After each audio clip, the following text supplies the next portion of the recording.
Ini terakhir Gus Bah. Ya Allah, kalau yang Gus Yasin dari sisi kenegaraan, Gus Iit dari sisi ilmiah, Gus Bah dari sisi humaniora,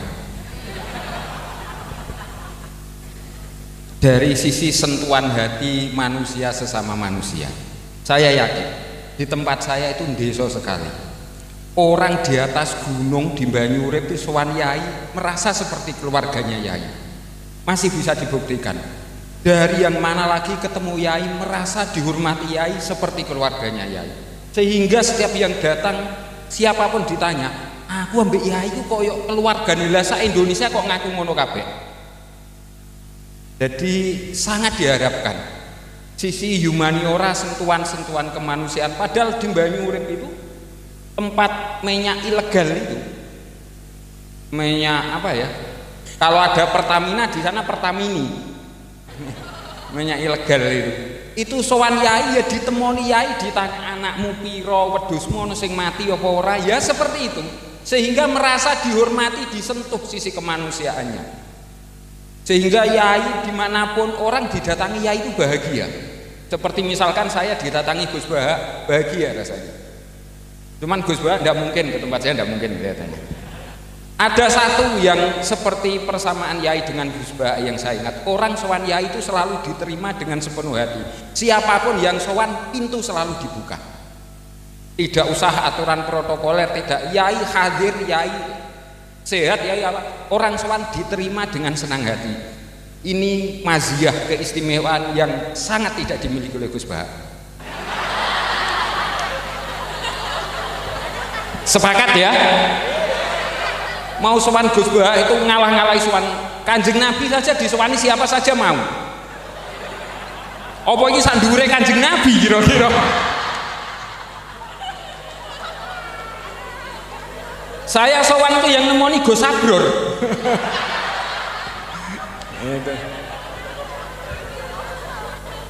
Wah, nanti kalau saya kepanjangan malah saya yang ngomong ini. Tidak pantas saya. Monggo Gus, sisi humaniora Yai, orang selalu mengharapkan kehadiran Yai sebagaimana mengharapkan kehadiran beliau. Kita menghadirkan Yai di hati kita, kita menghadirkan Gus Bah di HP kita. Itu. Monggo Gus.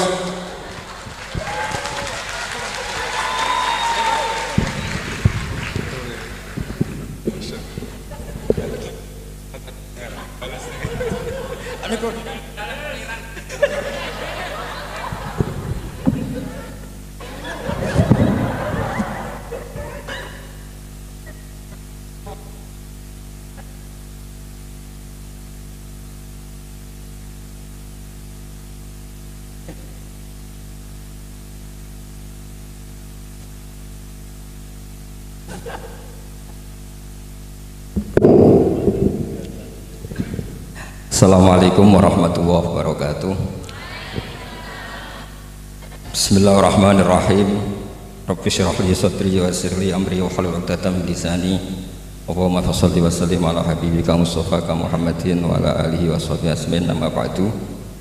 Yang sangat saya hormati, sangat kita hormati Kiai Haji Aufal Marom selaku Ketua Yayasan Al Anwar 3, pimpinan sekaligus pengasuh Anwar 3 Kiai Haji Abdul Ghafur, wonten Gus Iit, Mas Najib, sedanten yang saya hormati semua dosen, adik-adik yang saya cintai. Saya ini alhamdulillah malam ini derajat saya naik senaik-naiknya. Karena seumur-umur saya ini hanya bangga punya guru Mbah Mun.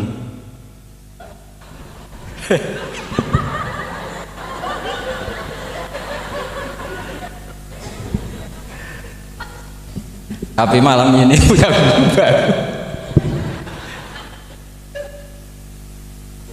Nah, ini sekaligus Pak dicatat oleh Ketua Yayasan Gus Aufal tadi, Pak Amin mengaku saya muridnya. Ini satu kezaliman.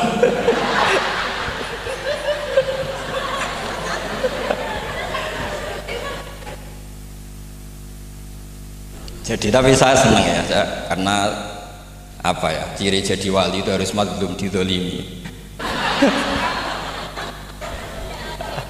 Jadi saya pastikan tidak balas lah, karena beliau ngangkat derajat saya. Saya tadi pertama bilang murid saya Gus Batu, saya senang sekali, seseneng-senengnya. Karena baru ini malam tersial saya. Saya dulu masih ingat ketika Gus Najih di Mekah terkenal alim alamah karena ngarang kitab. Gus Gofur tahun pertama Mbah Mun muji-muji karena mumtaz di Al Azhar. Jadi beliau-beliau ini heboh karena karir akademiknya.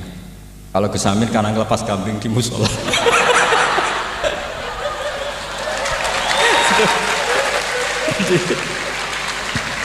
Jadi jameknya sama-sama bikin heboh. Jadi ya itu saja lah. Niru itu tidak bisa penuh ya, sudah niru hebohnya saja.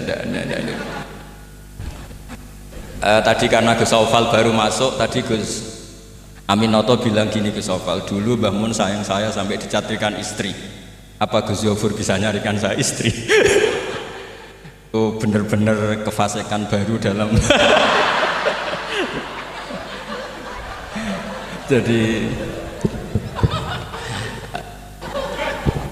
Jadi kita rileks saja karena ini apa ya, guyon itu bagian dari ibadah kelas tinggi. Ya ini betul, saya dulu mengkaji sama Gus Gofur seperti beliau tadi cerita. Di antara kegiatan beliau kalau malam belajar usul fikih, kita belajar bareng-bareng. Di antara pendapat usul fikih yang menyenangkan kita itu adalah mubah itu wajib, dan itu saya kenang betul. Izma min mubahin ila wa yatahaqqaqu bihi tarku haramimma. Ayatahaqqaqu bisukun tarku qati wa bisukut tarku qadam. Itu pasti Pak Amin tidak bisa. Hafal sebanyak ini tidak bisa. Jadi dia itu pelarian karena ngapalkan nggak bisa, ya sudah gojlok saya. Tapi ya tetap tidak level lah, kira-kira gitu. Tidak level, jadi nggak level. Artinya begini ya. Malam ini kita guyon nikmati suasana seperti ini dengan Gus Gofur, dengan Gus Aufal. Malam ini artinya kita ada dugem. Malam ini kita ada zina, ada dugem, tidak melihat hal yang maksiat. Jadi mubah itu tarkul haram.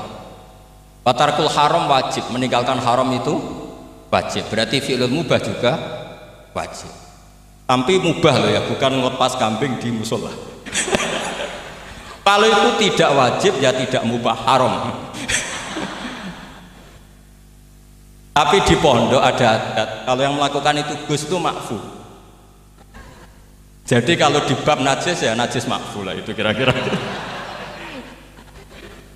Artinya khazanah kita cukup untuk menganalisis itu. Saya memang di antara murid yang sering mengkaji Mbah Mun secara fikih. Saya pernah bilang di rumah dinasnya Gus Yasin, bagaimana beliau tadi menyinggung.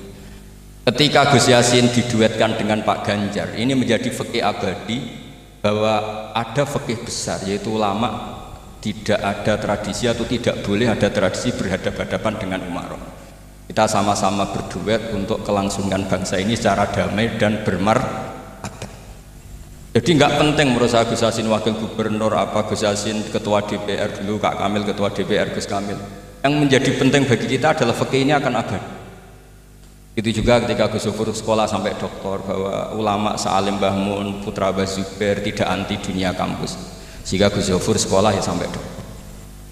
Juga beliau tidak anti khusyuk. Tadi kata Gus Iid, khusyuk yang dimaksud Yai bukan terus khusyuk. Karena Yai sering menghentikan manis zada khusyuan zada jalan, terus ada orang kayak Gus Amin, dia enggak khusyuk supaya enggak dikatakan bodoh. Itu memang cara beliau melawan makalah itu. Kalau beliau khusyuk kan nanti zada apa?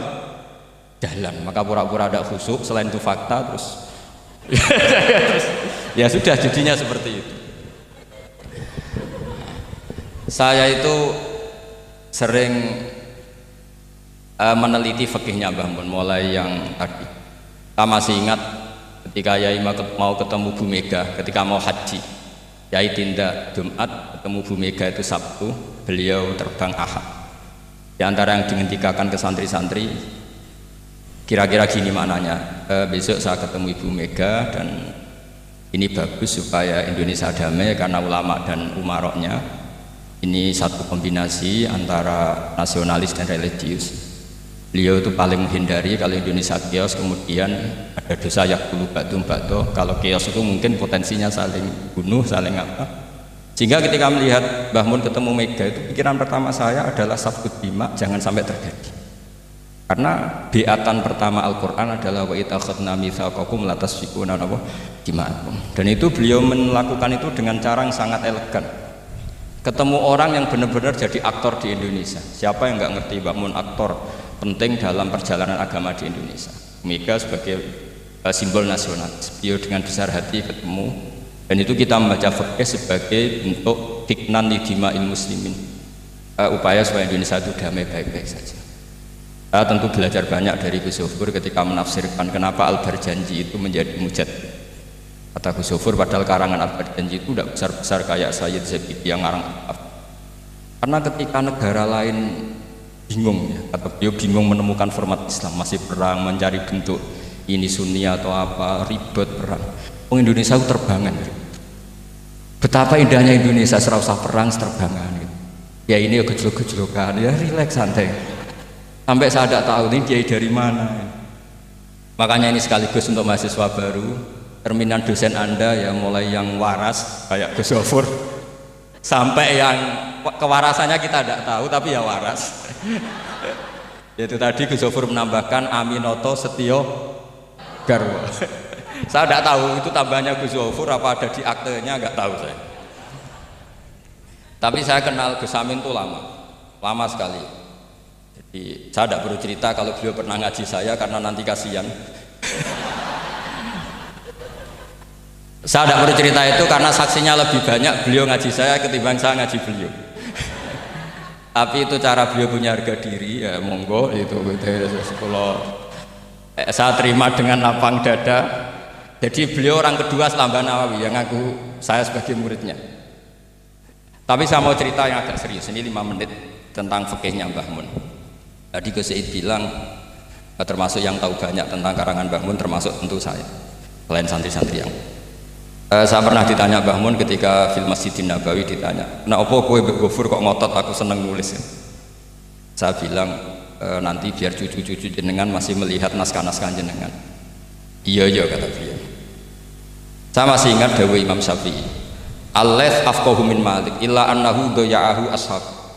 Sebetulnya Imam Laits itu lebih ahli fikih ketimbang Imam Malik. Padahal Imam Syafi'i itu muridnya Imam Malik, tapi fil fikih muji Imam Laits, al-laits afqahu min Malik illa annahu daya'ahu ashab. Tapi sayangnya Imam Laits ini murid-muridnya nggak ada yang benar. Karena tulisan-tulisan Imam Laits ini tidak ditadwin, tidak dimudawwan. Maka kita tidak ingin Mbah Mun yang kita idolakan, kita gurukan, kemudian bukunya tidak mudawwan.